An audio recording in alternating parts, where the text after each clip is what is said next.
बिस्मिल्लाहिर्रहमानिर्रहीम अस्सलाम वालेकुम।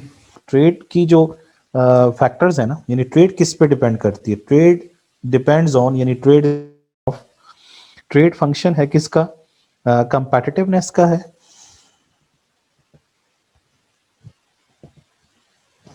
कंपैटिटिवनेस कंपैटिटिवनेस ऑफ ए कंट्री, एक फैक्टर ये है।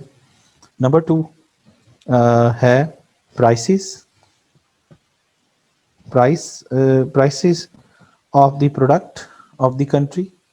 तो price of the product of country. और तीसरा जो फैक्टर इंपॉर्टेंट है वो है world economic activity. World economic activity. तो ये तीन फैक्टर बड़े इंपॉर्टेंट हैं जो कि ट्रेड को अफेक्ट करते हैं। और ट्रेड किसको अफेक्ट करती है? ट्रेड को अफेक्ट करने का मतलब ये है कि एक्सपोर्ट और इंपोर्ट को अफेक्ट करना। और एक्सपोर्ट और इंपोर्ट किसको जाके अफेक्ट करती हैं? वो अफेक्ट करती हैं करेंसी की डिमांड और सप्लाई को। और करेंसी की डिमांड और सप्लाई किसको अफेक्ट करती है? वो अफेक्ट करती है करेंसी की प्राइसेस को। करेंसी प्राइसेस को। और करेंसी प्राइसेस किसे कहते हैं? एक्सचेंज रेट को। समझ आ गई? इसका मतलब ये है कि ये ट्रेड जो है वो इफेक्ट करती है किसको? एक्सचेंज रेट को। ये आपके सामने कैसे करती है मैंने भी आपको बताया कि ट्रेड को अफेक्ट करने का मतलब ये है कि ट्रेड को ये तीन इंपॉर्टेंट फैक्टर्स जो हैं वो अफेक्ट करते हैं। यानी कौन कौन से करते हैं? ये करता है दूसरा फैक्टर, और वर्ल्ड इकोनॉमिक एक्टिविटी तीसरा फैक्टर। ये तीन फैक्टर जो हैं, ये तीन फैक्टर, एक दो और तीन फैक्टर किसको अफेक्ट करते हैं? ये तीनों फैक्टर्स करते हैं अफेक्ट ट्रेड को। ट्रेड को अफेक्ट करने का मतलब है एक्सपोर्ट और इंपोर्ट को अफेक्ट करना।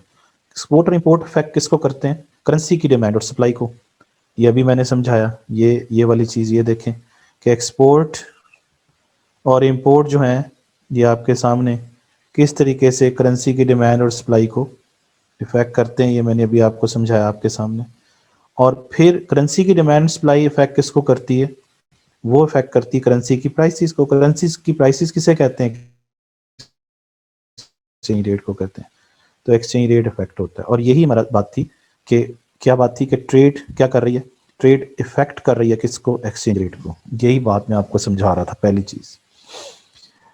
तो ये क्लियर होगी ना बात। अब इसको मजीद क्लियर करते हैं कि ट्रेड कैसे इफेक्ट होती है। तो ट्रेड को जो इफेक्ट करने वाले फैक्टर्स हैं उनमें जो पहला फैक्टर है वो है कंपेटिटिवनेस ऑफ ए कंट्री। दूसरा फैक्टर है उस कंट्री की अंदर कीमतें चीज़ों की। और फिर तीसरा फैक्टर है दुनिया की इकोनॉमिक पोजीशन क्या है। ये तीन फैक्टर्स जो हैं उसको अफेक्ट करते हैं। तीनों क्लियर हो गए बात आपको? तो इसका मतलब ये है कि जैसे पहली चीज़ है कि अगर इसको अब बुक से मजीद देख लेते हैं, इन तीनों फैक्टर्स को बुक से बैलेंस पढ़ा रहा हूँ। तो इसमें मैंने अभी आपको बताया कि ट्रेड डिपेंड करती है इन competitiveness of the countries product, prices और दुनिया के अंदर जो इकोनॉमिक एक्टिविटी है। अब ये तीनों फैक्टर हम डिस्कस कर रहे हैं जो कि ट्रेड को अफेक्ट करते हैं। यानी ये फैक्टर्स तीनों किसको अफेक्ट करते हैं? ये ट्रेड को अफेक्ट करते हैं। और ट्रेड को अफेक्ट करने का मतलब ये है कि ये इनडायरेक्टली जाके किसको अफेक्ट करते हैं? एक्सचेंज रेट को अफेक्ट करते हैं। तो इसका मतलब ये हुआ कि पहली चीज़ है कंपेटिटिवनेस। अगर एक मुल्क की जो प्रोडक्ट है वो एक्सपेंसिव है और वो इतनी ज़्यादा फॉरेनर्स को अपील नहीं करती हैं क्योंकि उनकी ना तो पैकिंग अच्छी है, ना क्वालिटी अच्छी है, ना उसकी प्राइस बेहतर है, तो ड्राइवल प्रोडक्ट्स जो हैं उसकी वो दूसरी दुनिया में है, दूसरे मुल्क में है, तो उसका क्या होगा? लोग उस चीज़ की को ख़रीदना बंद कर देंगे। जब उस चीज़ को ख़रीदना बंद कर देंगे तो मैंने ये बात पहले दिन समझाई थी कि जिस मुल्क की कमोडिटीज की डिमांड होती है उस मुल्क की ही करेंसी की डिमांड होती है। तो फॉरेनर जब आपकी चीज नहीं खरीदेंगे तो आपकी करेंसी की डिमांड क्यों करेंगे वो? तो जब आपकी करेंसी की डिमांड नहीं करेंगे तो आपकी करेंसी की प्राइस कहाँ चली जाएगी? नीचे। ठीक है ना जी। तो एक्सचेंज रेट आपका नीचे चला जाएगा। तो इसका मतलब ये है कि जब आप कंपेटिटिव नहीं है मार्केट में, आप कंपेटिटिव ही नहीं है, इसका मतलब ये है कि आपकी चीज़ महंगी है और इतनी ज़्यादा लोगों को अपील भी नहीं कर रही है, तो वो फॉरेनर्स आपकी चीज़ों को नहीं खरीदेंगे। तो जब वो नहीं खरीदेंगे तो उसके नतीजे में आपकी करेंसी की डिमांड कम हो जाएगी, क्योंकि उन्होंने आपकी करेंसी से उन चीज़ों को खरीदना था जो आपकी चीज़ें थी जो उनको अच्छी लगती, लेकिन वो आपकी चीज़ तो अच्छी नहीं है, वो एक्सपेंसिव बहुत है, तो उन्होंने नहीं खरीदनी। तो ये अफेक्ट हो गया ना कि आपकी करेंसी की डिमांड अफेक्ट हुई, क्योंकि उन्होंने इंपोर्ट नहीं किया आपकी चीज़ को। उनकी इंपोर्ट आपकी एक्सपोर्ट है। तो आप की इंपोर्ट जब कम हो जाएगी, जब आप इंपोर्ट वो आपकी चीज़ों को इंपोर्ट नहीं करेंगे तो आपकी करेंसी की डिमांड भी नहीं करेंगे और आपकी करेंसी की प्राइस नीचे जाएगी, यानी आपका एक्सचेंज रेट जो है वो नीचे चला जाएगा, आपकी करेंसी का एक्सचेंज रेट नीचे चला जाएगा। ये पहला बात है। दूसरी चीज़ ये है कि जैसे इसने कहा कि suppose a countries currency is demanded, currency क्यों डिमांड की जा रही है? क्योंकि क्या करना है, टू बाय अ की एक्सपोर्ट, आपने एक चीज़ को एक्सपोर्ट करना है, उसको खरीदना है, कुछ भी हो सकता है। अगर फर्ज करें कि आपकी चीज़ की कीमत, आपकी जो चीज़ की कीमत गिर जाती है, ये एक और फैक्टर बड़ा इंटरेस्टिंग, तो आपकी करेंसी की डिमांड फिर भी गिर जाएगी। क्यों? उसकी वजह ये है कि अगर एक्सपोर्ट की कीमत कम हो जाती है, यानी जो चीज़ आप बना रहे हैं, जो चीज़ आप बेच रहे हैं वो सस्ती है, तो जाहिर सी बात है कि उसकी कीमत कम है। जब उसकी कीमत कम है तो वो आप कम कीमत पे दुनिया आपसे वो चीज़ खरीद सकती है, तो आपकी करेंसी की डिमांड भी तो कम ही करेगी ना। समझ रहे हैं ना? क्योंकि कम कीमत पे वो अवेलेबल है तो वो आपकी करेंसी की डिमांड भी कम हो जाएगी, क्योंकि अगर महंगी होगी और आपकी चीज़ बिकती है और महंगी बिकती है तो फिर आपकी करेंसी की डिमांड भी ज़्यादा होगी। लेकिन जब है ही वो सस्ती है, उसकी प्राइस बहुत कम हो गई है, तब्दीली लेके आ रही है वो, यानी आपकी एक्सपोर्ट और इंपोर्ट के अंदर तब्दीली लेके आ रही है वो। एक तो है कंपेटिटिवनेस। दूसरा मैं उसमें ये बताया कंपेटिटिवनेस में, तो मैंने ये बताया कि अगर एक्सपेंसिव होगी आपकी प्रोडक्ट और लेस अपीलिंग होगी तो लोग उसको नहीं खरीदेंगे। जब नहीं खरीदेंगे तो आपकी करेंसी की डिमांड भी नहीं होगी। तो जब आपकी करेंसी की डिमांड कम होगी तो आपके एक्सचेंज रेट क्या हो जाएगा? नीचे की तरफ जाएगा, क्योंकि जितनी डिमांड कम होगी उतनी ही उसकी प्राइस भी क्या होती चली जाएगी? कम होती चली जाएगी। दूसरा फैक्टर मैं बता रहा था कि जो आपकी की एक्सपोर्ट है, जो आप बहुत ज़्यादा बेचते हैं दुनिया को, उसकी कीमत अगर बहुत ज़्यादा कम हो जाए फॉर एग्जांपल, और तो फिर भी जाहिर सी बात है कि जब बहुत ज़्यादा कम हो जाएगी तो लोग आपकी चीज़ को खरीदेंगे तो सही, लेकिन फिर भी करेंसी की डिमांड कम होगी आपकी। क्यों? क्योंकि सस्ती है ना, जितनी चीज़ चाहिए आपको उतनी वो कम करेंसी में ही अवेलेबल हो जाएगी, इसलिए आपकी करेंसी की डिमांड में भी कमी आ जाएगी। तो उससे भी एक्सचेंज रेट कहाँ जाएगा? एक्सचेंज रेट नीचे की तरफ जाएगा। ये दूसरा फैक्टर है। और तीसरा फैक्टर ये बताया जा रहा है कि अगर वर्ल्ड के अंदर जो आपके मेजर ट्रेडिंग पार्टनर्स हैं, वो अगर उनके यहाँ प्रॉब्लम है, वहाँ पर उनकी इकोनॉमिक कंडीशन बेहतर नहीं है, जिनके साथ आप तिजारत करते हैं, जो आपके मेजर ट्रेडिंग पार्टनर्स हैं आपकी कंट्री के, और वो इकोनॉमिक्स रिसेशन में है, यानी उनका हालात ठीक नहीं है, उनके हाँ बहुत ज़्यादा इश्यूज हैं, तो वो आपकी चीज़ों की डिमांड क्या कर देंगे? कम कर देंगे। तो इसका मतलब ये है कि जिसके नतीजे में आपकी करेंसी की डिमांड भी कम हो जाएगी और एक्सचेंज रेट कहाँ चला जाएगा? नीचे की तरफ चला जाएगा। तो ये तीन फैक्टर्स क्लियर हो गए हमें, एक कंपेटिटिवनेस, दूसरा प्राइस लेवल, और तीसरा जो है मैंने अभी आपको बताया कि वर्ल्ड इकोनॉमिक पोजीशन, जिनके साथ आप लोग ट्रेड कर रहे हैं उनकी इकोनॉमिक पोजीशन कैसी है। अगर उनकी इकोनॉमिक पोजीशन बेहतर है तो फिर वो आपकी चीज़ों की डिमांड करेंगे, और जब आपकी कमोडिटीज़ की डिमांड करेंगे तो आपकी करेंसी की भी डिमांड करेंगे।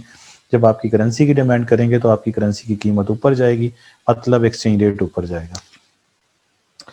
दूसरी चीज़ जो है वो यहाँ पे ये बताई गई है कि अगर ट्रेड डेफिसिट होता है, तो ट्रेड डेफिसिट मैंने अभी आपको बताया, ट्रेड डेफिसिट का मतलब क्या है कि आपकी इंपोर्ट की जो वैल्यू है वो ज़्यादा है, यानी वैल्यू ऑफ इंपोर्ट वो ज़्यादा है किससे, वैल्यू ऑफ एक्सपोर्ट से। तो import is greater than export, यानी इंपोर्ट जो है वो एक्सपोर्ट से क्या है, ज़्यादा हो, तो उस चीज़ को हम ट्रेड डेफिसिट कहेंगे। तो अब इसका मतलब ये है कि इसके नतीजे में भी क्या होगा, इंपोर्ट ज़्यादा होने के नतीजे में क्या होगा कि इसका मतलब ये मैं अभी आपको इधर समझा भी चुका हूँ लेकिन दोबारा भी बता देता हूँ। ये देखिए यहाँ पर समझाया कि इंपोर्ट ज़्यादा होने का मतलब क्या है, इंपोर्ट ज़्यादा होगा तो आपकी सप्लाई ज़्यादा होगी आपकी करेंसी की, तो आपकी एक्सचेंज रेट नीचे चला जाएगा। और डिमांड फॉर फॉरेन करेंसी बढ़ने का मतलब भी यही है कि आपकी करेंसी का जो एक्सचेंज रेट है वो नीचे जाएगा और उनका एक्सचेंज रेट ऊपर जाएगा। तो इनडायरेक्टली मतलब ये है कि एक्सचेंज रेट नीचे की तरफ जाएगा। तो इसका मतलब ये है कि जब भी ट्रेड डेफिसिट होता है, ट्रेड डेफिसिट की सूरत में, ट्रेड डेफिसिट का मतलब ये है कि वैल्यू ऑफ इंपोर्ट जो है is greater than value of exports. तो वैल्यू ऑफ इंपोर्ट का मतलब वैल्यू कैसे निकालते हैं, ये मैंने पहले भी समझाया हुआ है कि वैल्यू का मतलब होता है प्राइस इनटू क्वांटिटी, ये वैल्यू का फार्मूला। और अगर वैल्यू ऑफ इंपोर्ट निकालना है तो इसका मतलब होगा price of import into quantity of import, और वैल्यू ऑफ एक्सपोर्ट निकालना है तो वो होगा price of export into quantity of export. तो अगर ये वैल्यू ऑफ एक्सपोर्ट्स जो है वो थोड़ी आती है, मतलब ज़्यादा आती है, सॉरी, वो फ़र्ज़ कर लें $100 की आपने चीज़ें मंगवाई हैं बाहर से और $80 की आपने बेची हैं, तो इसका मतलब ये हुआ कि $20 का जो है वो डेफिसिट है, यानी ₹80 आपने अर्न किए हैं और ₹100 आपने पेमेंट करनी है। यानी रिसीट्स आपकी कितनी है, ये रिसीट्स है ना, ये रिसीट्स हैं, ये अर्निंग्स हैं और ये पेमेंट्स हैं, क्योंकि मैंने बताया था कि इंपोर्ट का मतलब पेमेंट्स होता है। तो $20 का डेफिसिट है। अब जब ये ट्रेड डेफिसिट होगा तो ट्रेड डेफिसिट की वजह से क्या होगा, आप ये चीज़ अपने सामने ले आए, क्या होगा कि आपको इसका मतलब ये है कि ज़्यादा देना पड़ेगा फॉरेन करेंसी, तो डिमांड फॉर फॉरेन करेंसी क्या होगी, बढ़ जाएगी। इसके नतीजे में ट्रेड डेफिसिट के नतीजे में क्या होगा, डिमांड करेंगे ना आप, क्योंकि आपने पेमेंट करनी है, डिमांड फॉर फॉरेन करेंसी बढ़ेगी। दूसरा, डिमांड फॉर फॉरेन करेंसी बढ़ने का मतलब कि आप अपने सेंट्रल बैंक में जाएंगे और उन्हें कहेंगे कि हमने पेमेंट करनी है, तो आप उसके लिए क्या देंगे, डॉलर खरीदना पड़ेगा ना आपको, क्योंकि आपने पेमेंट करनी है। तो आप अपनी करेंसी की सप्लाई बढ़ाएंगे, अपनी करेंसी की सप्लाई देंगे, सप्लाई ऑफ लोकल करेंसी बढ़ेगी, जिसके दोनों के नतीजे में एक्सचेंज रेट आपकी करेंसी का क्या हो जाएगा, नीचे चला जाएगा। सप्लाई के बढ़ने की वजह से एक्सचेंज रेट कहाँ जाएगा, नीचे की तरफ चला जाएगा। तो ये ट्रेड डेफिसिट का रिजल्ट होगा कि एक्सचेंज रेट नीचे नीचे की तरफ जाएगा। तो यही बात यहाँ पे आपको समझाई जा रही है कि ट्रेड डेफिसिट के नतीजे में क्या होता है। तो इसका मतलब ये है कि आपके जो फॉरेन वैल्यू ऑफ करेंसी जो है, इसका मतलब ये है कि ये सारा सिचुएशन आपको समझ आ गई। अच्छा, अब आगे चलें। ये मैंने पहला फैक्टर जो है वो समझाया आपको, कौन सा वाला, ट्रेड वाला। आप दूसरा फैक्टर समझते हैं इंटरेस्ट रेट के साथ। ये मैंने पहला समझाया था ना आपको, ये exchange rate and the trade balances. आप दूसरा समझते हैं, दूसरा दूसरा फैक्टर क्या है, दूसरा फैक्टर है जनाब, दूसरा फैक्टर है exchange rate, exchange rate and interest rate. ये दूसरा फैक्टर है जी, इसको समझते हैं, exchange rate and interest rate, इसका आपस में क्या लिंक है। ठीक है, लेकिन यहाँ से हमें एक बात समझ में आई पिछले टॉपिक के अंदर कि अगर यहाँ पे हमने कहा था ना कि एक्सपोर्ट ट्रेड का एक्सचेंज रेट पे क्या इफेक्ट होता है। ट्रेड मैंने भी बताया कि ट्रेड दो तरह से होती है, एक एक्सपोर्ट और एक क्या होती है, इंपोर्ट। एक्सपोर्ट की सूरत में एक्सचेंज रेट कहाँ जाएगा और इंपोर्ट की सूरत में एक्सचेंज रेट कहाँ जाएगा। एक्सपोर्ट की सूरत में एक्सचेंज रेट बढ़ेगा, ये प्लस साइन आएगा, और इंपोर्ट की सूरत में एक्सचेंज रेट नीचे की तरफ जाएगा, यानी इम्पोर्ट अगर बढ़ती चली जाएंगी तो एक्सचेंज रेट नीचे की तरफ जाएगा। और ये मैंने अभी करके भी दिखाया कि इम्पोर्ट जब ज़्यादा हो जाती है, ये देखें, जब इम्पोर्ट ज़्यादा हो जाती है एक्सपोर्ट से तो एक्सचेंज रेट नीचे की तरफ जाता है, नेगेटिव रिलेशनशिप होता है। इम्पोर्ट के नतीजे में एक्सचेंज रेट नीचे जाएगा, डाउनवर्ड, और एक्सपोर्ट अगर ज़्यादा होगी तो फिर क्या होगा, पॉजिटिव होगा, यानी ऊपर की तरफ जाएगा। ठीक हो गया, क्लियर? यानी एक्सपोर्ट्स ज़्यादा होने के नतीजे में एक्सचेंज रेट ऊपर जाएगा और इंपोर्ट ज़्यादा होने की सूरत में एक्सचेंज रेट नीचे जाएगा। ये दोनों रिलेशनशिप समझ आ गए। इसका मतलब है कि ट्रेड का इफेक्ट एक्सचेंज रेट पे पॉजिटिव भी हो सकता है, नेगेटिव भी हो सकता है। ठीक हो गया जी, ट्रेड का जो इफेक्ट होता है। लेकिन अब इंटरेस्ट रेट का इफेक्ट देखते हैं। इंटरेस्ट रेट के हवाले से देखें तो इंटरेस्ट रेट के हवाले से ये है कि यहाँ पर देखिए कि इंटरेस्ट रेट, यानी अब इसका मतलब ये है कि exchange rate is a function of interest rate. ठीक है ना जी। और ये जो रिलेशनशिप है इंटरेस्ट रेट का एक्सचेंज रेट के साथ वो पॉजिटिव है। कैसे है पॉजिटिव, ये मैं भी आपको समझाता हूँ। अगर किसी मुल्क के अंदर इंटरेस्ट रेट कम हो जाए तो इसका इंटरेस्ट किसकी प्राइस होती है, interest is a price of capital, है ना। तो इसका मतलब ये है कि रिटर्न ऑन कैपिटल क्या हो जाएगा, रिटर्न ऑन कैपिटल कम हो जाएगा। रिटर्न ऑन कैपिटल अगर आपके मुल्क में कम है तो आपके जो एसेट्स की डिमांड है, एसेट डिमांड, और कौन सी एसेट डिमांड, जो कि डिनोमिनेटेड है,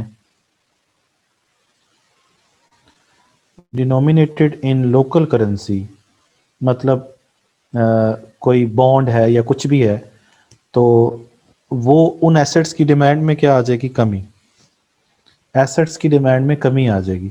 जब एसेट्स की डिमांड में कमी आएगी तो जिन बाहर के लोगों ने आपके एसेट्स को खरीदना था वो अब नहीं खरीदेंगे। तो खरीदना था तो उनको लोकल करेंसी में ही खरीदना था ना, क्योंकि लोकल करेंसी की डिमांड इसलिए करनी थी उन्होंने क्योंकि उन्होंने एसेट खरीदना था। लेकिन एसेट के ऊपर रिटर्न क्या हो गया, कम हो गया। रिटर्न मींस इंटरेस्ट रेट कम हो गया है, तो अब वो क्यों खरीदेंगे आपका बॉन्ड, क्योंकि उनको यील्ड कम मिल रही है ना अब। तो इसका मतलब ये है कि डिमांड फॉर लोकल करेंसी कम हो जाएगी, और जब डिमांड फॉर लोकल करेंसी कम होगी तो अल्टीमेटली आपका जो करेंसी का एक्सचेंज रेट है वो कहाँ जाएगा, वो नीचे चला जाएगा। तो ये लिंक समझ आया आपको। इसका मतलब ये है कि इंटरेस्ट रेट का और एक्सचेंज रेट का लिंक आपके सामने है, वो पॉजिटिव है, मतलब ये डाउनवर्ड जाता है, डाउनवर्ड जाता है तो एक्सचेंज रेट भी कहाँ जाता है, डाउनवर्ड जाता है। तो यही बात मैंने आपको बताई है कि एक्सचेंज रेट का इंटरेस्ट रेट का एक्सचेंज रेट के ऊपर इफेक्ट जो है वो क्या है, पॉजिटिव है। तो ये दूसरा फैक्टर हमें समझ आ गया, इंटरेस्ट रेट, और इसका जो रिलेशनशिप है एक्सचेंज रेट के साथ वो क्या है, पॉजिटिव है। ये इन दोनों का आपस में रिलेशनशिप, ठीक है ना जी। एक्सचेंज रेट का और इंटरेस्ट रेट का रिलेशनशिप क्या है वो आपके सामने है। इधर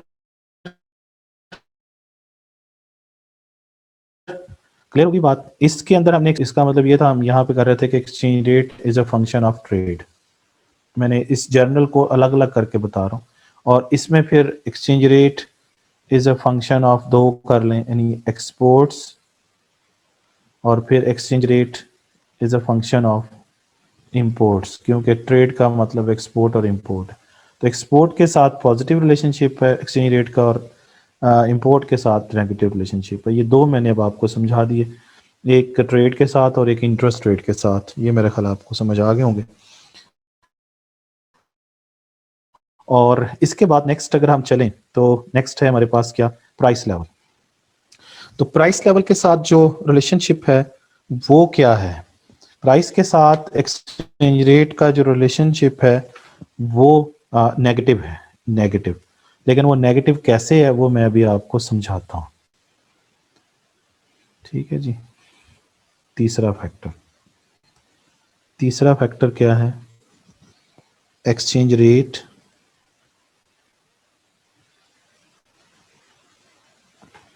एंड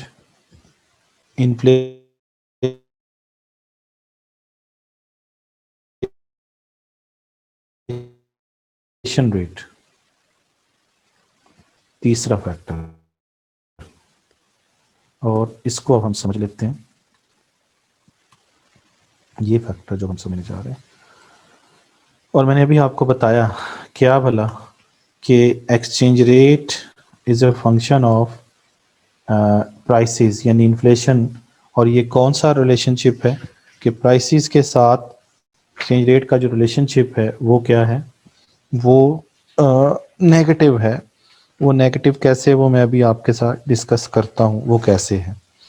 तो लेकिन पहले ये समझिए कि जो